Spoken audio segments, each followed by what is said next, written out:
Welcome to another episode of Outside Shots with my man EJ. I'm Saul. We're in the original studio that we started this show off in. We decided to change it up a little bit today, EJ. Yes, I'm worthy. I mean, you're always worthy, man. I must not be. Why are you so down on yourself, man? I must not be. I'm serious. We did the first show here. Second show. First show. First and second show. No, we did not. We've only done one show here. Okay.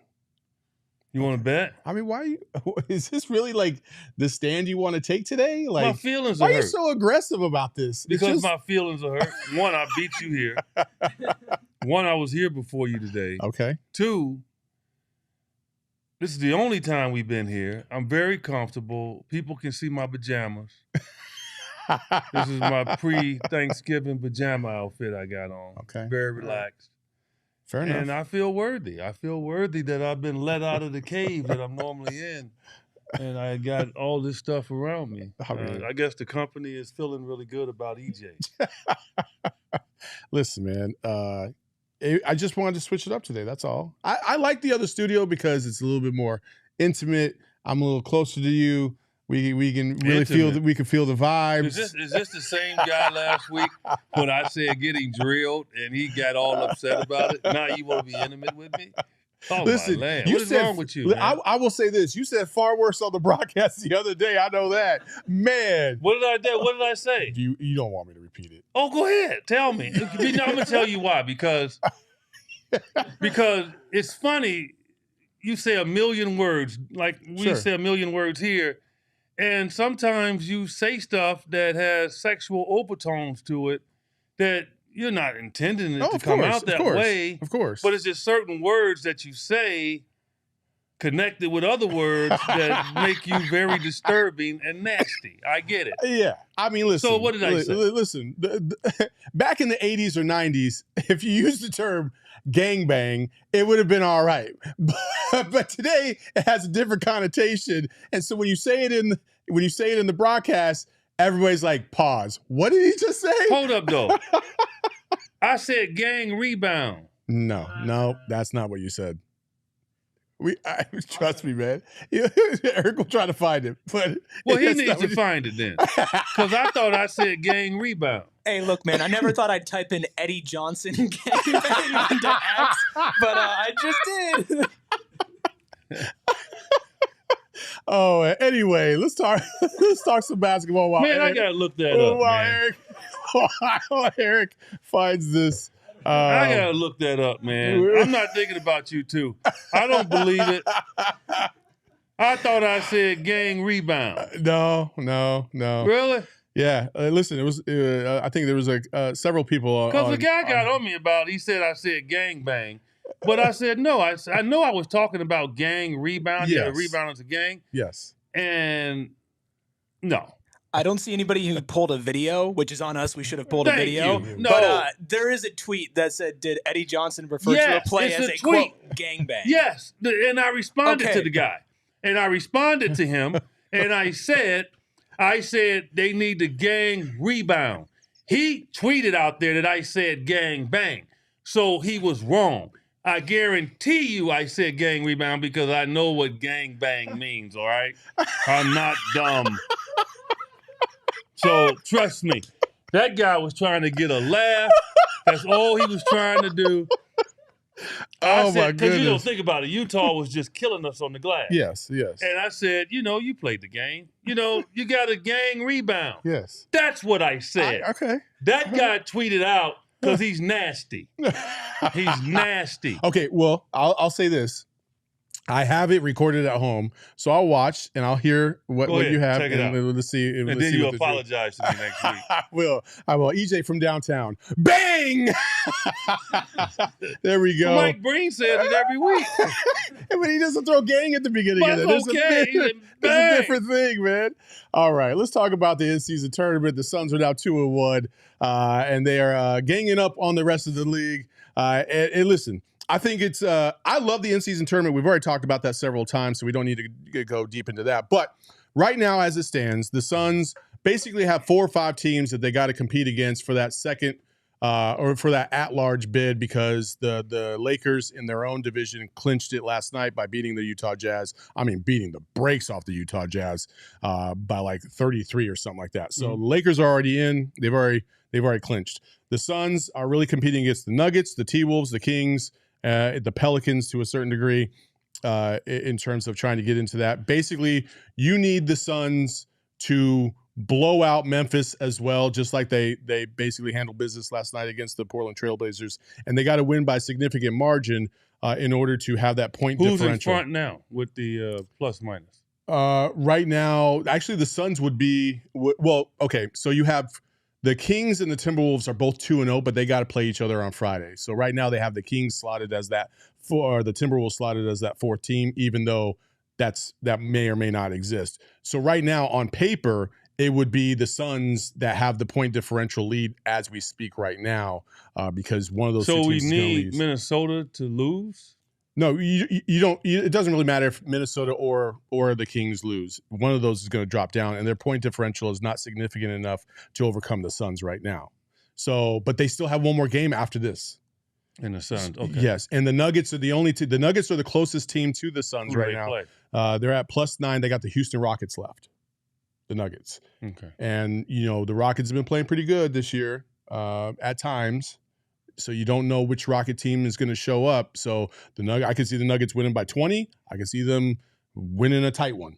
But the Suns have the Grizzlies, and I think the Suns, in terms of the strength of schedule left, the Suns have the easiest path. So one would assume if they handle business and they win by they got to win by a lot. Yeah, I would say if they win anywhere between 15 to 20, they could feel good about where they might be positioned, because the Timberwolves, after they play the Kings, they have OKC next, and the Kings, after they play the Timberwolves, they have the Warriors next. And so, I mean, we got to cheer for the Warriors. No, because the Warriors could also sneak in there, because they also have one loss right now. But the point differential, I think, is going to be, neither of those teams are going to blow each other out in an order that's going to be able to compensate for what the Suns are going to be able to do against the Trailblazers and the Grizzlies, if that makes sense. Yeah. So it's really complex. But watching that game last night, did you feel like it was any different than a normal game? Did you feel like, Devin Booker missed that 3 at the end, and I felt like Devin Booker was pissed because point differential, the fact that he missed a wide open 3, all that stuff, pretty angry when he left the court. I mean, what's your perception of this? Yeah, he was trying to score it because of it. The only person I believe in the arena didn't understand what was going on was Chauncey Billups. Seriously. He was upset. Like, he was staring down at the Suns bench, wondering why they still had the starters in. And I wanted to get his attention from the scores table and say, Chauncey, this is a in-season tournament game. Yeah. It's different. Different animal. It's point differential matters. Because even after the game, he was a little bit perturbed by it as the teams crossed one another. He said something to Vogel, and I think it has something in reference to do with that. Then he said something to KD, and Devin. I don't think he understood. So I guess why would he? I mean, this team's not winning; they don't have a chance, right? So I think that was part of it. So yeah. It was kind of weird, but yeah, I mean, the Suns were trying to add on. That's why they were defending really tough at the end. Yeah, I mean, listen, I thought that was going to happen. Some of these teams really care about the in-season tournament. Some of them don't.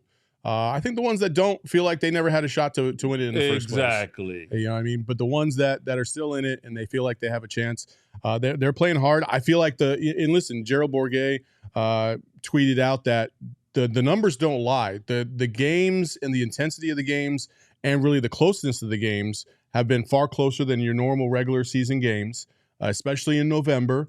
And players are taking this seriously. And it's also like for the Suns, I keep making this point, and I know they have mega millionaires on their squad with Booker and KD and Beal and stuff like that. But I just know that Kevin Durant, the person he is, and Devin Booker, the person that he is, look down on the end of that bench and they realize that there are guys that sacrifice for the opportunity to come here on a minimum contract, a vet minimum contract. There are guys on two-way contracts, and $500,000 means a lot.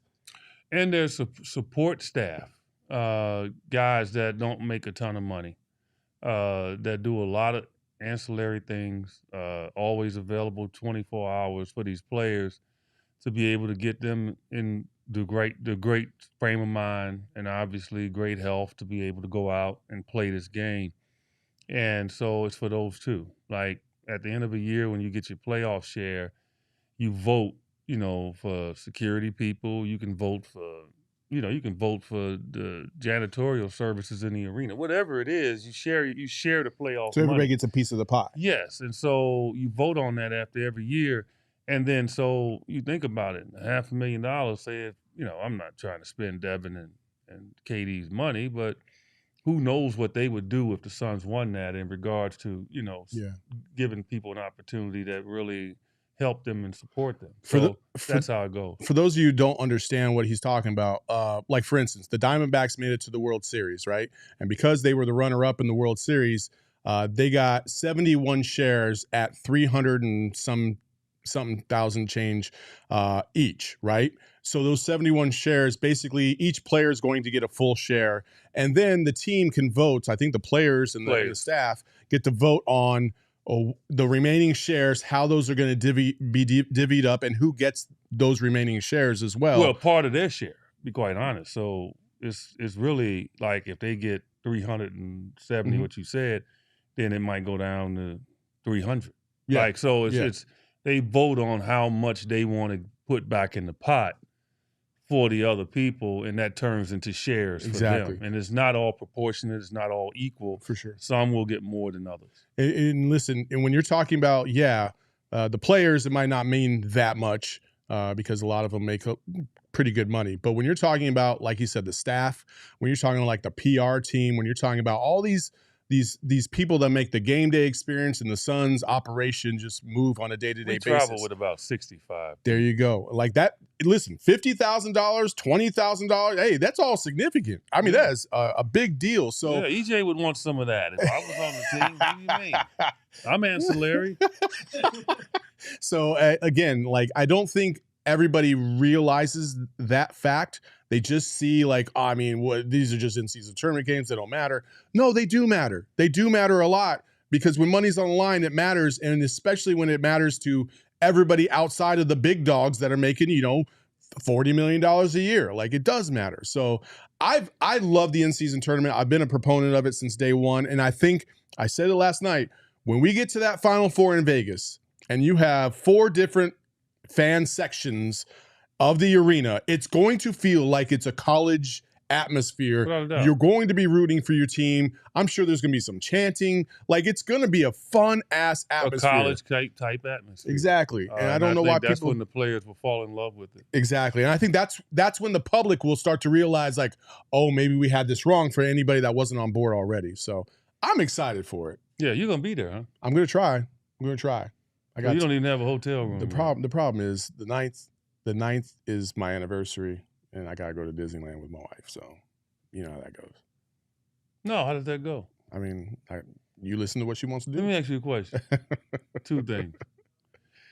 You going to Disneyland on your anniversary? We got married at Disney World, so yeah.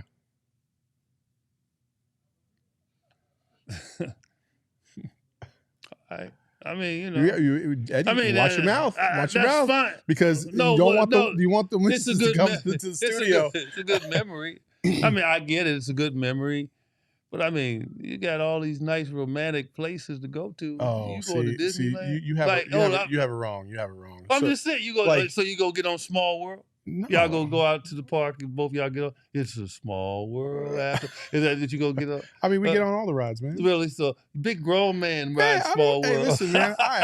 I'm a Disney adult. I don't care. I'm just making a point. Hey, Like you gotta enjoy your life however you see fit, right?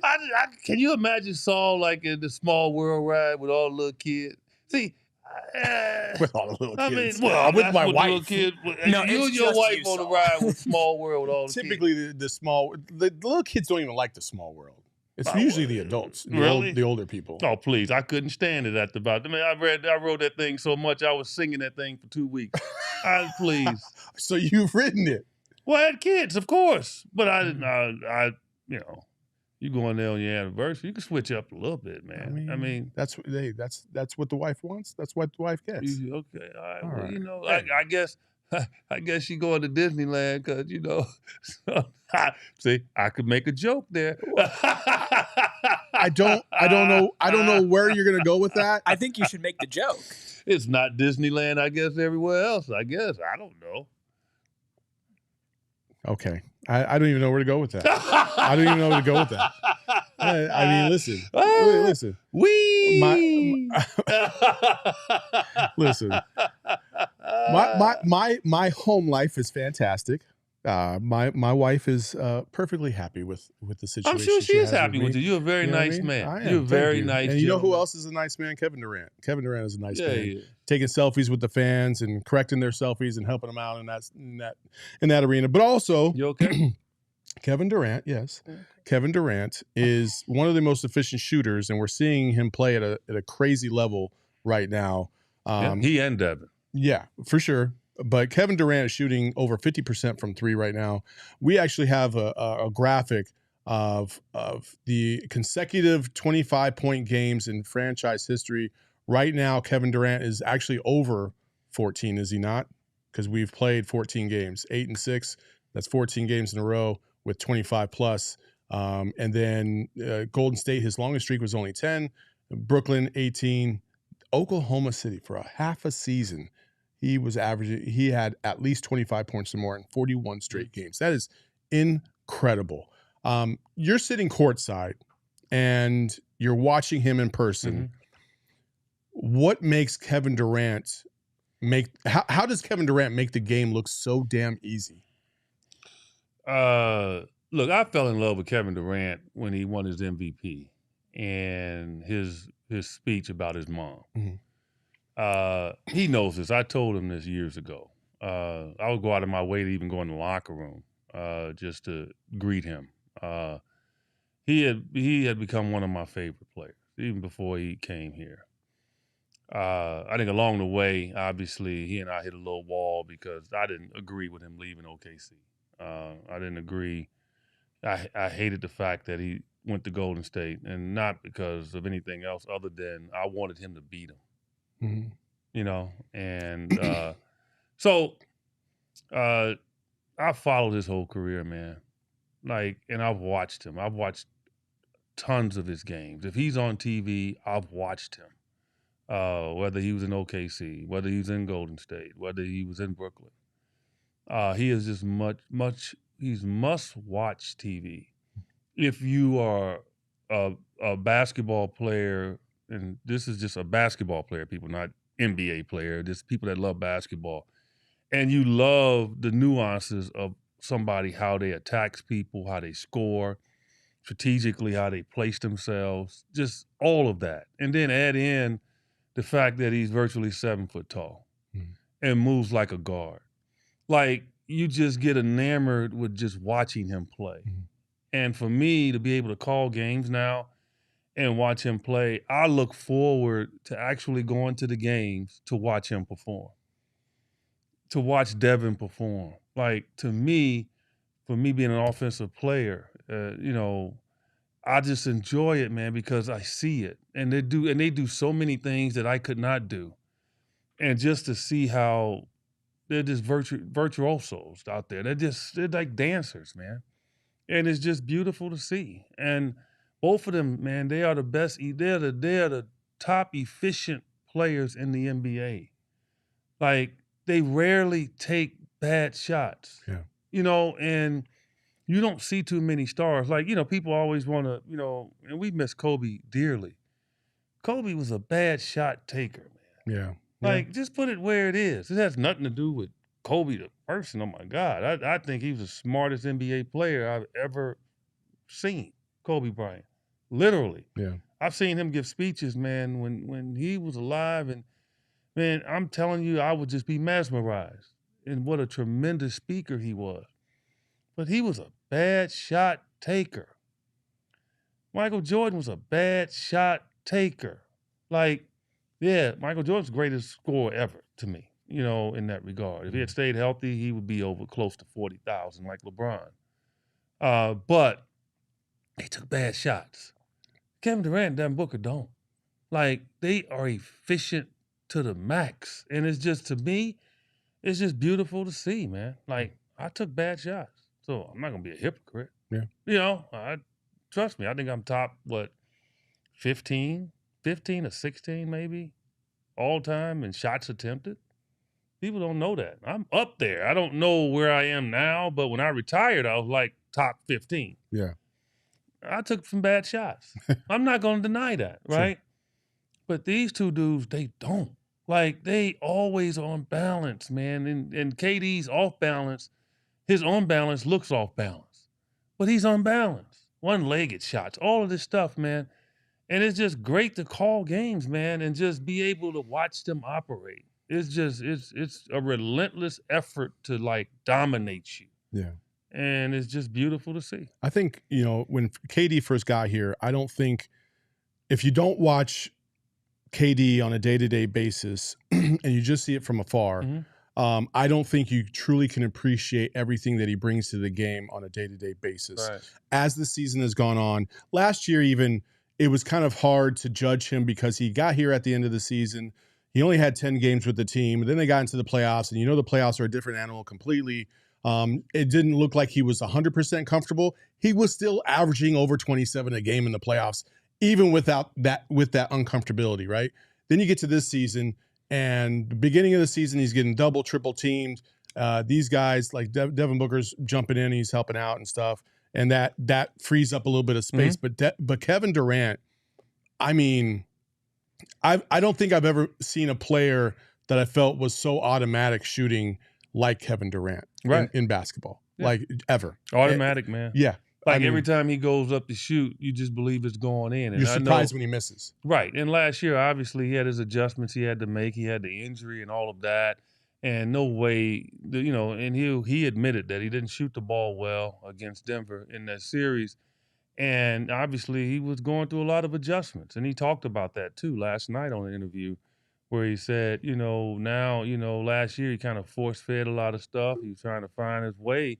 And now he understands it.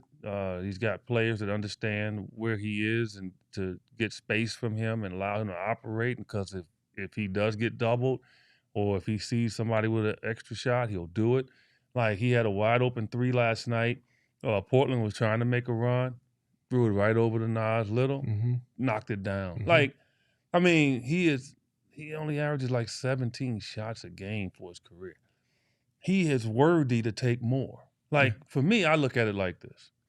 If you are normally shooting close to 50%, you're worthy to take as many shots as you want. It's the ones that shoot 42, 43. You're not worthy. Like, you're missing shots. So as guys on your team that's probably got a shot in their range wide open, give them the damn ball, man. Like, that's why I always laugh at people. They be like, well, Michael would never, never pass up that shot at the end. Well, that's the damn problem. Kobe would never give up that shot, in reference to LeBron, right? Sure. Oh, he would never. But damn, isn't Kyle Korver in the finals in 2015, 17? Isn't he a better shooter than LeBron?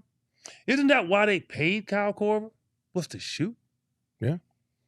So it's wrong that he gave it to a guy that's a better standstill shooter? MJ finally passed the ball to Steve Kerr after he had to give him a synopsis on shooting and like, I'm going to give it to you. Be ready. Steve Kerr shot the ball his whole life. He gave it to him against the Portland Trailblazers, I believe it was Utah Jazz, and he knocked it down. Yeah. John Paxson threw it to him, knocked it down. Like, those are series-ending, winning championship decisions. KD and Devin makes those decisions all the time. Yeah. That is the difference, and that's why people should enjoy what they're doing. Now, Hello said something on there. It kind of got my attention. He said now I'm probably in the hundreds in regards to field goal attempts. Well, Jay said that you attempted 16,361 shots in your career. Yeah. So where does that rank? I don't know. So Eddie's going to do it because Saul's not doing it. Eric is going to do it because we have a producer. Well, you know what? He's taking his time. Well, listen, while we figure that part out, while we figure that part out, I'm going to need you to pay attention to this next part, though. Okay, so the No Chill Gill podcast talked about Kevin Durant and his greatness. Was it nice or positive? It was positive. It was very positive. And Rashad McCants had a very interesting take on Kevin Durant, but I also thought that the group had a really interesting take on Kevin Durant's popularity in the league.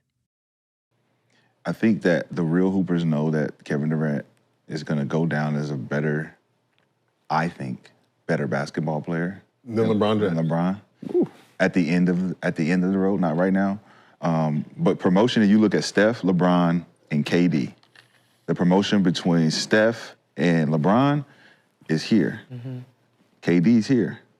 I don't know if he's presentable or marketable. I don't know what it is, but they have more commercials. The dad thing that their parent, like their fathers, it kind of also with the LeBron conversation, because he has like a college-age son and older kids, and Zuri's like 10 or 11 now. It like makes him like seem like a little bit older than he actually is. You look at KD. And KD's not that young from them. He's not, but when he's not being pushed. Right. He's not being pushed over the limit. And you would think because he's a Nike guy, he's a champion, he came in with just as much hype as LeBron. Mm-hmm. You know, Texas and DC assault, all that stuff.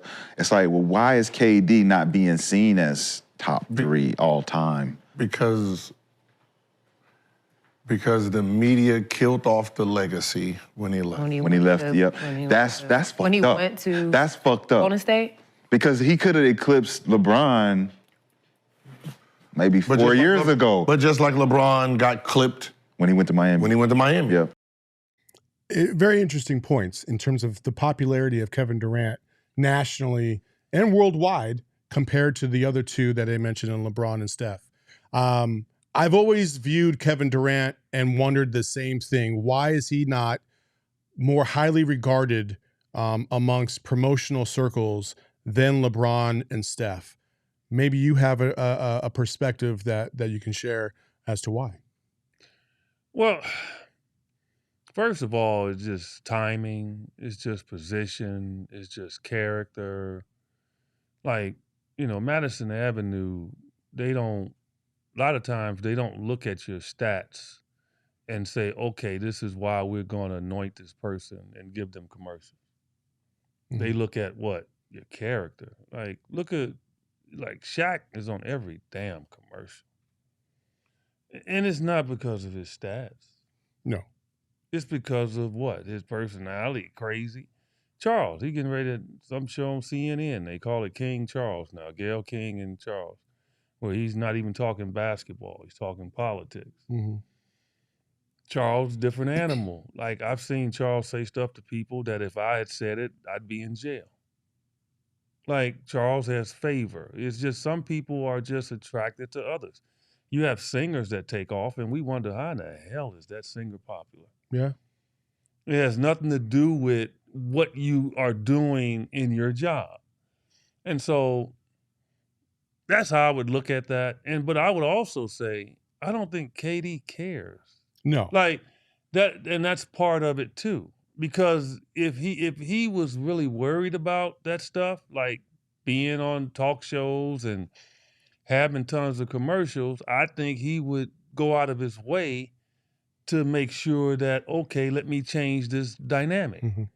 And you listen to him talk, he'll always tell you, man, I just want to play ball. I just love to play ball. Like, he's just a different person. Yeah.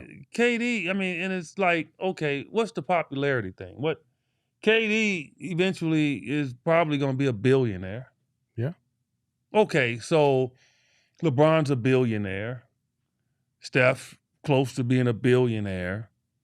So what? They can go buy something KD can't? No. I mean, nothing. So the only difference is if you're getting the attention and you crave it, and maybe you're upset that you're not getting the attention. Sure. So I don't think it really matters. Now, in regards to who's better than who and all of that, look, I will say this. You know, KD is definitely up there, without a doubt. I think, and like I said, I was upset that he went to Golden State, but not because I thought that he needed somebody to lift him up. No. It was because he was going to go there and lift them up. Sure. That has always been my stance. And that's exactly what he did. He went there because if he didn't go there after they lost to Cleveland, Cleveland would have won 3 straight. They were not beating Cleveland with what they had. They needed Kevin Durant. And it proved itself out. Who got finals MVP both times? Kevin Durant. So that's how I view it. But the media created this. Okay, let's just say media and fans. Let's just say this. What's the biggest knock on Charles Barkley? Yeah, he hadn't won a championship. He hadn't won a championship. Karl Malone didn't win a championship. Steve Nash didn't win a championship. Like all these greats that never won a championship. So in the public eyes, in a lot of conversations, they're not worthy of being a top 5 player, top 10 player, so on and so forth. And I feel like Kevin Durant, whether he's ever said this or not, this is my perspective. I feel like he was just like, you know what? I'm going to go win a ring. So that's the last thing people can ever say about it because my game has always spoken for itself. I'm an MVP of the league. I'm one of the most efficient shooters of all time. I've done everything in this game outside of win a championship that one can do. And I'm still getting knocked down every single time because I haven't won a championship. So I'm gonna go check that box so everybody can stop with this nonsense. He goes, and then because he goes to the Warriors, obviously, who had won a championship without him anyway, and was one of the best teams of all time in the regular season at 7-3-9 the year prior to him joining, it knocked him down in people's eyes from a legacy perspective, even though the criteria in a lot of places was you need to win a championship to validate your career. And I don't think that's really fair. I never liked the fact that he was getting dogged out for going to the Warriors. If you don't want him to go to the Warriors, then maybe change the rules in terms of maybe have a franchise tag or something like that to prevent players from leaving. But players can go anywhere they want. And when Kevin Durant is a free agent and he wants to go anywhere he wants to go, and he wants to check that box, it's absolutely his right to do that. Now, is it perceived to be the easy way out? Sure. I guess you could say that because he's joining a super team, if you will. But super teams don't always work. They don't always work. You have to have the right combination of players for that to work. We saw, hell, you were on a quote-unquote super team with the Houston Rockets. Olajuwon, Barkley, Drexler, and they still lost to the Utah Jazz, who ended up going to the finals. I'm sorry. Bad karma. Anyway, I feel like Kevin Durant gets unfairly criticized for things that we have created in terms of the media and the fans, in terms of the checklist of boxes that need to be checked for players to cement their legacy as a top tier player. But it's other guys that have left teams and gone. They go and join teams all the time, right? Like Ray Allen went down to Miami. Players do that, okay? People don't say anything about that. The only reason they said something about KD because he is one of the greatest basketball players to ever play. And so it's bad and it's great.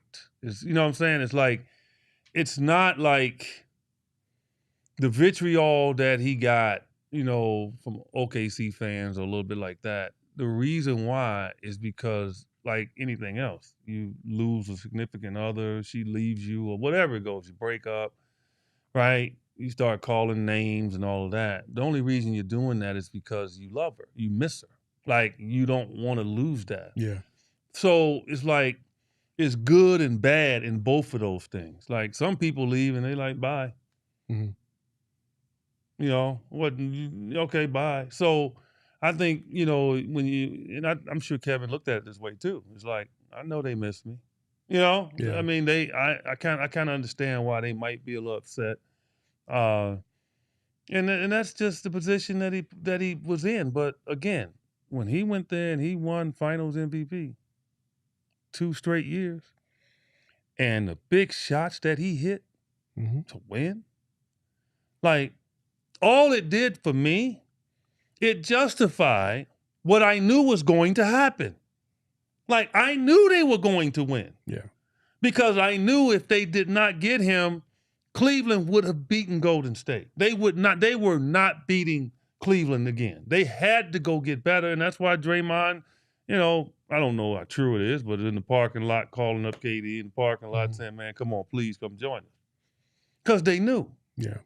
So it's part of sports, man, and KD engages, man, like he's on social network, and he and I have had back and forth over the years before he came here. I mean, like, he's a sportsman.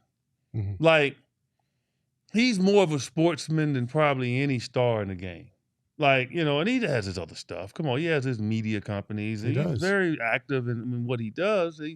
He just produced Drake's new album. I mean, he's into a lot of stuff. You know, but no, he is a hooper, man. If you pick a basketball player right now in the league, and you'll say 100% hooper, right? They're into it. It's only the 3 oldest players right now are going to be right at the top. Yes. Okay. LeBron, LeBron, KD, and Steph. Yep. Right at the top. Yep. Yeah. And right behind them, Devin Booker. Yes. 1,000,000%. Who loves the game.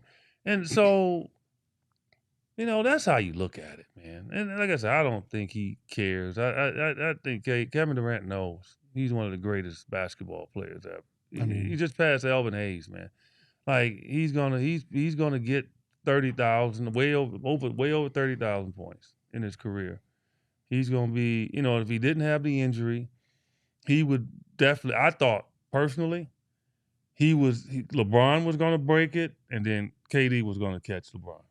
That's how I looked at it until the injury. But the way he's looking right now, he might wipe that injury off the face of the earth and be able to play as long as he can. Yeah. No, I always say that, you know, we always want to make these comparisons with players and who's better and blah, blah, blah. Like you and I kind of go back and forth about LeBron and Jordan and stuff like that. But at the same time, there's neither one of us would sit there and say, I wouldn't watch the other in a basketball game because we appreciate what they bring to the game, how intense they are about the game, and how much they respect the game more than anything else, to be honest with you. And when I say respect, it means you're respecting the game by perfecting your craft as much as possible. You're respecting the game by honoring the greats and respecting where they placed on the list, on the all-time list, in order for you to achieve what you can achieve.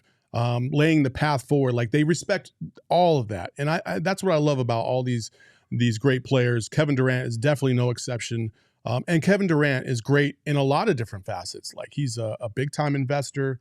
He's got his own boardroom thing going on. He invests in some cannabis companies. He's multifaceted. He's not one dimensional, and I love the fact that he's on Twitter. People want to dog him out for defending himself on Twitter. I love it. I want to see more of it because Kevin Durant is not going to sit there and let you bag on him for no reason, unjustifiably. But he'll also respect the fact that you want to banter back and forth as long as you have quality perspectives. He's not going to respect you if you just want to come out sideways and then as soon as he steps up, you back down and be like, oh, I can't believe Kevin Durant responded to my tweet. No, they don't back down. No, their go-to move, and this is water boy couch potato technology. That's what I call it. Their go-to move when you respond to them, because I do the same thing. You see me. I go at people. Oh, I must have got you mad. Fool, I'm not mad. I'm laughing. What do you mean I'm mad? Mad at an invisible man? Mad at somebody that is not paying my bills, not paying my salary, Why would I be mad at you sitting in your mom's house, grown man, get out, go do something, on the couch, and you think that you can reach into my life through a phone, and I'm going to get mad at something you say? That is the most silliest thing I've ever heard. And that is their go-to move. So they think if they get blocked by somebody, and I block people just like that. Yeah. Like if you curse, or if I write a tweet and you come in and you say something totally opposite of the tweet, like ain't got nothing to do with the tweet, not responding to the tweet, I'll block you. Yeah. Because comprehension is very important. Stoops. Okay, so if you're gonna come in there and just say something, I will block you. I've probably blocked over 2,000 people. I need to get on that program. And sometimes I'll open it up at the end of the year. I'll go in and say, okay, I'll unblock you. And then I'll unblock them. And then they say something else, block them again. Yeah. I don't care. Like, just don't be belligerent. Don't curse. Don't, And they say, well, you call people stoop. Stoop is not a curse word, okay? It's really a term of affection. Stop. It is. Stop. It's a term of affection. Stoops. Now, stupid, I'm not saying they're stupid. No, they're sitting on the stoop, They watching everything go by. They stoops. That's what they are. Like couch potatoes. Not. I mean, like are stoops, word. like the people that they used to sit on the stoops outside of the house, watching everybody go by, critiquing everybody that walks by, stuff like that. That's me too. Okay. I critique people. I just don't let them know. Well, if you're really angry, and Hello says, I like EJ saying he's not mad by yelling it. I picked up on that too. That was pretty funny. My voice, look, I've been taught this, okay? I've been in broadcasting for a lot of years. Hello, goodbye. I have to talk with inflection. My voice is automatically now raises itself. It's a form of exercise. It's not that I'm mad. It's not that I'm trying to make you hear me louder. It's just that I have had to learn to speak out, glorify what's coming out of my mouth. Like, I have to be presentable. Okay? Hello. Goodbye. All right. If you want something to kind of calm you down so you're not yelling, you can always take some OGs, which is the best edible in the game. You probably need. Hey, you know what? We got the microdoses in the house now. I'll give you a bag of the microdoses. What is a microdose? Microdose is that sounds like I'd be like shaking and stuff. No, man. microdoses. Give me a microdose. No, so usually the bags come in 100 milligram bags with 10 milligram edibles each, right? So 10 milligrams. These are 75 milligram bags with 3 milligrams. So if you want to try and ease into it, this is the best way to do it right here. You go to ogsbrands.com, check them out. ogsbrands.com, check them out. Find your closest dispensary. You can also follow them on social media, Instagram and Twitter at ogsbrands. And then also, listen, we have a great special for you. You can take advantage of it. Just head to www.zenleafdispensaries.com. Find your closest location, order your favorite OG's gummies for pickup, and enter discount code PHNX to get 25% off at checkout. This deal is exclusive to our PHNX listeners.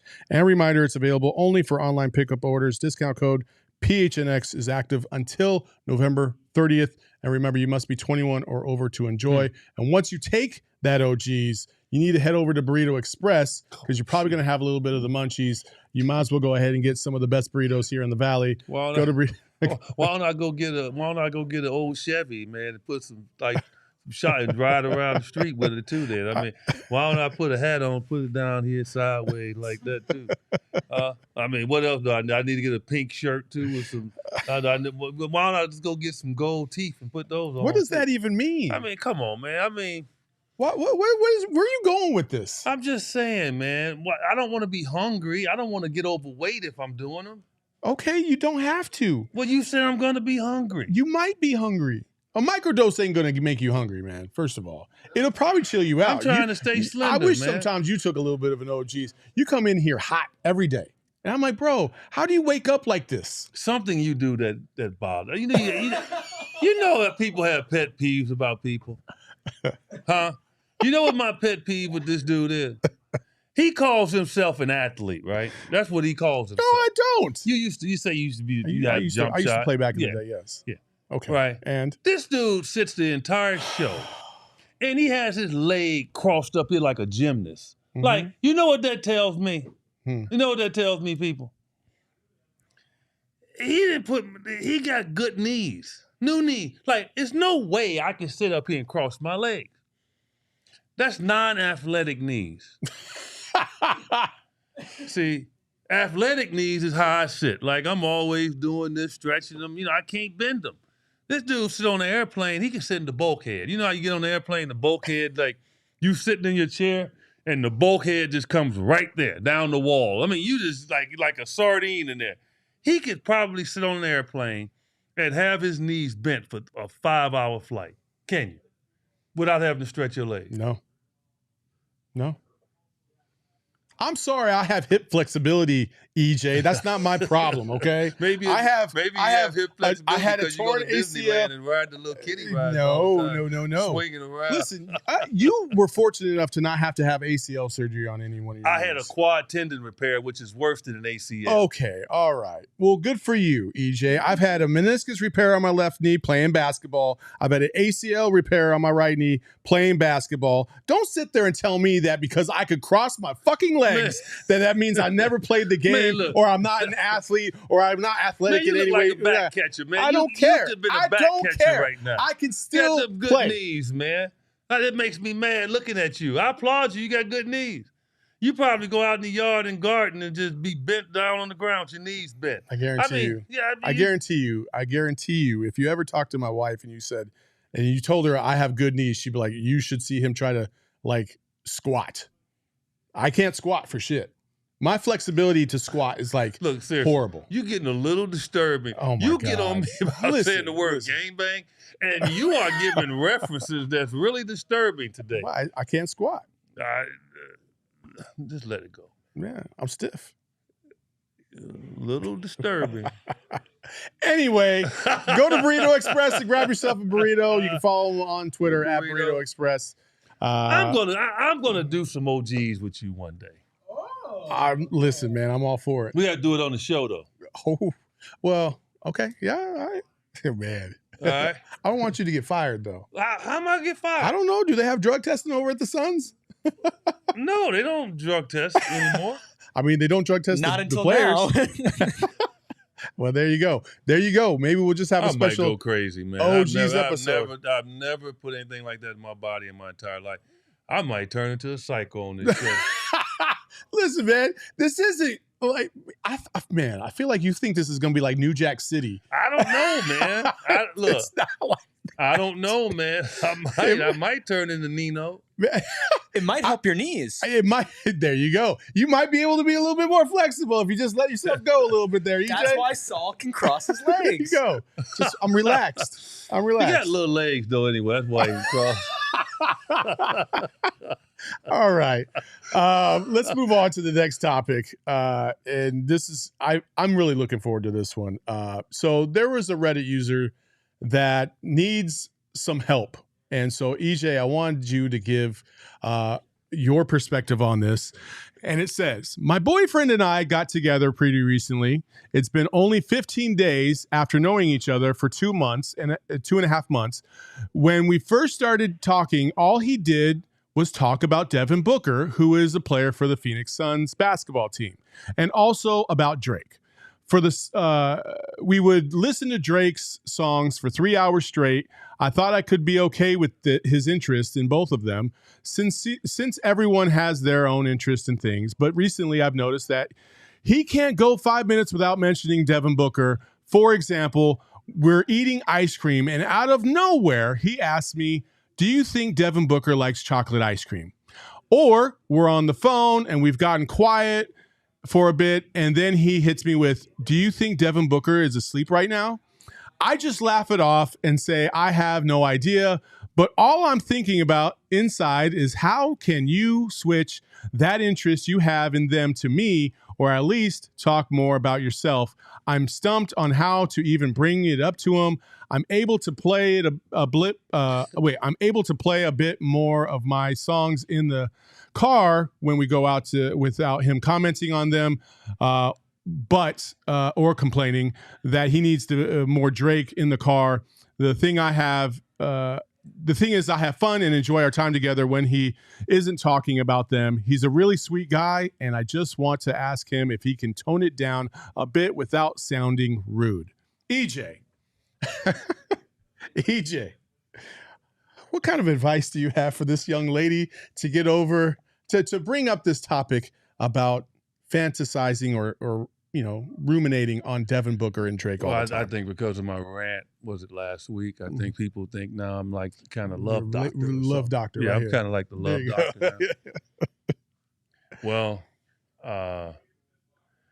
first, I think she should be very grateful and really feel balanced, Saul. Seriously. That he's not saying Devin Booker's name. Oh, Jesus Christ. At the wrong time. Not yet. Not yet. Yeah, that's right. I mean, well, that's when she should worry, like I'm out, right? But what she has to understand, really, is that, the fact that he is so enamored with Devin, and then the kind of person that Devin is, like, on our day off in Utah, Devin went to a function for Jordan Clarkson. Yep. And donated his time for the good of people he doesn't even know in another city. The fact of how Devin carries himself. So what she should be doing is, man, I'm glad that my man is idolizing somebody that has drive, that has a perspective on life, that I know I'm in good hands. That is an interesting take. I mean, but deal with it, because he could be doing other things that drive her nuts. If the worst thing that he's doing is talking about Devin Booker, because she can block that out. If that's the worst thing, right, then she got a good man. Because what if he's not, what about the dudes out there that's not talking about Devin Booker, but they doing other stuff, right? They just driving her crazy. Yeah. So just, sweetheart, just deal with it. Like, you do stuff that probably gets on his nerves. Maybe. Maybe. I mean, think about it. I mean, maybe you in the mall shopping 3 days a week. He doesn't like that. Maybe he likes the fact if you can sit down and watch a game with him. Maybe, I don't know, hopefully you can cook. Maybe you can't cook. Maybe he's hoping you go home and hang out with mom a little bit more, hang out with his mom so you can learn how to cook. Everybody got something wrong with them, man. Ain't nothing wrong with you, something wrong with you. Yeah, true. Jay in the chat with an all-time banger right here. She could always just say, shots that I took. Because the next lyric. You want me to say it? Go ahead. Wet like I'm booked. You know that song, EJ? No, I don't. Oh, you don't know that song? Well, that's a Drake song, man. Anyway. Anyway. I like Drake, but I don't too much, I'm more like his beats than his words sometimes. So there you go. Listen, I agree with you to a certain degree. Like, if you're going to have an idol, Devin Booker is definitely not an idol, not a bad idol to have. I would also say this. You could use it to your advantage. Okay. If he does things that you don't like, I would say Devin Booker wouldn't do it. Devin Booker wouldn't do that. Now that's a spin zone right there. That's what I would say. You know what I mean? Like, hey, if you're struggling at school or whatever, or you quit your job, Devin Booker doesn't quit. Devin Booker keeps a clean house. But she's gonna have to. But she can't do that every time. No, you got to pick and choose your spots. Because then he's going to get jealous and not like Devin Booker because he's going to think she's thinking about Devin Booker. No. I mean, like, I get what you're saying, but she can't overdo that. Because that's his guy. Oh, yeah. That's you his gotta guy. Pick and choose your spots. She can't take his guy from him. But if you were going to do that, you got to invest in what he's doing so that way it comes off a little bit more official not superficial. Yeah, well, look, she's putting up with it this long, so she must care about the guy. Yeah. So he must have a good balance to him. He must. Even though, he got Devin Booker pajamas when he goes to bed. Anyway, that's We ought to find out who that guy is and send him a Devin Booker pajama outfit. And he That would send be it pretty in. funny. They have it for Christmas. we gotta find out who she is so we can find that out. Well, that's nice. I mean, she obviously loves the guy, and so. Yeah. Before we wrap it up, we got Thanksgiving tomorrow. It's my favorite holiday of the year. Do you like it? Do you like Thanksgiving? Why is it your most favorite? Because it's the holiday? time that family gets together. It's really like, listen, as a divorced dad, it's like one of the 2 times a year where I get my kids for at least a week. And I appreciate that. You know what I mean? So I always look forward to this time of the year. I love to cook meat on the smoker. So I'm a smoker turkey tomorrow. A turkey. So you're a turkey guy. Yeah. I hate ham. I'm not ham. a turkey guy. Oh yeah? What's your go-to? Capon. What? Capon. What is that? CAPON. What is that? Huh? I don't know what that is. It's a rooster. It's a castrated rooster. What? What? Are you serious? I'm dead serious. What? It's one of the most popular. Look, see, you got to educate me, man. It's one of the most popular. How does one castrate a rooster? It's shaped just like a turkey. As you'll see in the package, it's a castrated rooster. People can look it up. It's capon. I'm telling you, if the meat falls off the bone. The thing with turkey with me, you got dry parts, and then you got the dark meat parts. Everybody, when you used to cook it, everybody fighting. Like, I'm a dark meat person. Same. I don't like the white meat part of any chicken or anything like that. I'd just rather go hungry. I don't like it. Unless it's really cooked, really good, grilled or something, fine. But for the most part, leg, thigh, wing, that's EJ. Mm-hmm. A capon is ridiculously good. The white part of it tastes like the dark part. Go to Safeway, go to AJ's. They sell out so fast that they can't keep them in around the holidays. I have never heard of this before. Capon. And Saul is like Mr. Yeah, Barbecue. like I cook all the time. Go find one today.